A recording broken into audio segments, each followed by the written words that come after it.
guys, welcome to my channel. My name is Happy.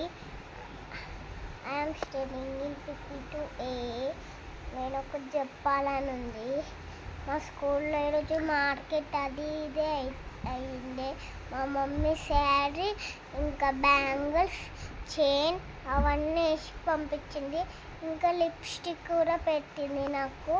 నేను మళ్ళీ మా మమ్మీ స్కూల్కి పంపిస్తే నేను హ్యాపీగా మార్కెట్ ఎప్పుడైతే చూసిన అప్పుడు ఆ మార్కెట్ అయ్యింది. ఇప్పుడు కొంచెంసేపు అయినాక అయింది. నేను ఫుల్ ఎగ్జైటింగ్గా నేను చేసిన. Thank you. Have a nice day. Bye bye. Please like, share, subscribe and comment.